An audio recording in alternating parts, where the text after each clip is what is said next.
नमस्कार दोस्तों, मैं एस्ट्रोलॉजर राजेश कालिया हार्दिक स्वागत करता हूं आपका आपके अपने यूट्यूब चैनल अक्षित एस्ट्रो मास्टर में। मेरे वृषभ राशि वाले दोस्तों, कैसे हो दोस्तों? बात करें राहु एवं केतु के राशि परिवर्तन की, तो गुरु और शनि की ही भांति राहु केतु भी एक ही राशि पर बहुत लंबे अरसे तक गोचर करते हैं। इसलिए इन चारों ग्रहों के गोचर का हमारे जीवन पर बहुत गहरा प्रभाव पड़ता है। एक ही राशि पर राहु केतु की गोचरीय अवधि 18 मास है।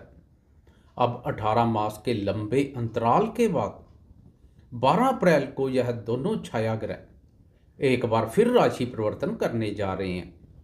मेरे वृषभ राशि वाले दोस्तों, 12 अप्रैल से पहले फिलहाल इस समय आपकी राशि के प्रथम और सप्तम भाव पर राहु एवं केतु गोचरस्थ हैं, जो कि विभिन्न प्रकार की स्थितियों को देने वाले हैं। महत्वाकांक्षा भावना अधिक बनी हुई है, परंतु इसके अनुकूल प्रयास कम है। राहु शारीरिक बल में वृद्धि कर रहा है, परंतु दोनों के प्रभाव से जीवन साथी के सुख, स्नेह, सहयोग, स्वास्थ्य और स्वभाव पर विपरीत प्रभाव पड़ रहा है। इसलिए यदा कदा दाम्पत्य जीवन की सुख शांति प्रभावित हो जाती है। अब राहु केतु के राशि परिवर्तन से दाम्पत्य जीवन में भी सुख, शांति और प्रसन्नता का भाव पैदा होगा। जीवन साथी के सुख, स्नेह, सहयोग, स्वास्थ्य और स्वभाव पर बेहतर परिवर्तन देखने को मिलेगा। दोस्तों, यह दोनों छाया ग्रह हमेशा वक्रीवस्था में ही गोचर करते हैं। इसलिए 12 अप्रैल को वक्रीवस्था के कारणवश राहु एक भाव पीछे मेष राशि और द्वादश भाव में प्रवेश कर जाएगा, तो केतु छठे भाव में प्रवेश कर जाएगा। छठा भाव शत्रुओं से संबंधित होता है। छठे भाव पर केतु का गोचर शत्रुओं पर विजय सुख का आनंद प्रदान करेगा। केतु के मंगल समान ही फल देखने को मिलते हैं। जैसे शत्रु स्थान पर मंगल शत्रु नाशक का कार्य करता है, उसी नक्शे कदम पर केतु शत्रुओं पर कहर बनकर बरसेगा। पिछले समय से परेशानी का कारण बने हुए शत्रु अब आंखें मिलाने का भी साहस नहीं करेंगे, परंतु सामने न आकर गुप्त रूप से सक्रिय रहेंगे। गुप्त शत्रुओं के प्रति विशेष रूप से सतर्क रहें। इस अवधि में कर्जों से राहत मिलती हुई दिखाई देगी।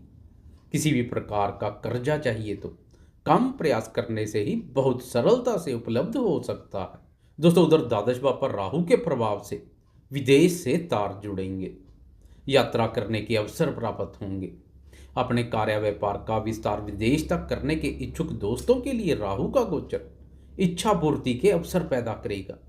इस अवधि में अनावश्यक व्ययों के प्रति विशेष रूप से सतर्क रहें। बिना सोचे समझे जल्दबाजी और लालच में आकर कोई व्यय ना करें। फालतू के खर्चों पर लगाम लगाने की बहुत आवश्यकता रहेगी। राहु शरारती ग्रह है। द्वादश भाव पर राहु की शरारत महंगी पड़ सकती है। राहु विभिन्न वस्तुओं के प्रति आकर्षण और लालसा पैदा कर व्यय करवाएगा। घूमने फिरने, मौज मस्ती और शौक पूर्ति के कार्यों पर व्यय कर सकते हैं। विदेश जाने की इच्छा प्रबल होगी। जन्म कुंडली में भी विदेश योग है, तो निश्चित ही इस समय विदेश यात्रा के अवसर पैदा होंगे। परंतु किसी एजेंट की चिकनी चुपड़ी और लोभ लालच की बातों में आकर आंखें बंद कर व्यय ना करें। अच्छी तरह जांच पड़ताल के बाद ही कोई कदम उठाएं।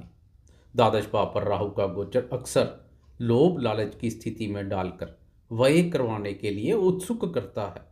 इस समय इच्छाओं और भावनाओं को नियंत्रित कर सकारात्मक दिशा प्रदान करें।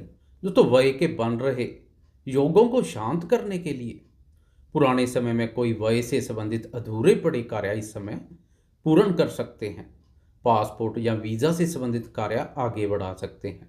भूमि पुत्र मंगल की राशि मेष में राहु विराजमान है, इसलिए घर, भूमि, भवन की मरम्मत या रेनोवेशन संबंधी सोचे हुए कार्य इस अवधि में पूर्ण होते दिखाई देंगे। राहु का द्वादश भाव पर प्रभाव भौतिक सुखों के साथ जीवन की सभी सुख सुविधाओं को पाने की लालसा पैदा करेगा, तो केतु योग, साधना और अध्यात्म के प्रति झुकाव पैदा करेगा।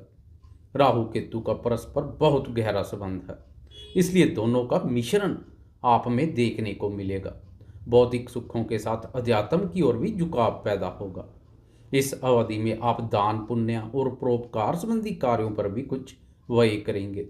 लंबे समय से सोची हुई कोई धार्मिक यात्रा इस अवधि में पूर्ण होती दिखाई देगी।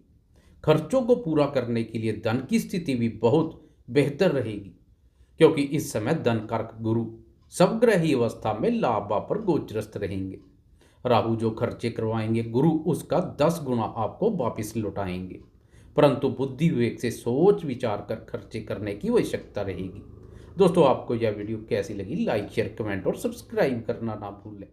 धन्यवाद।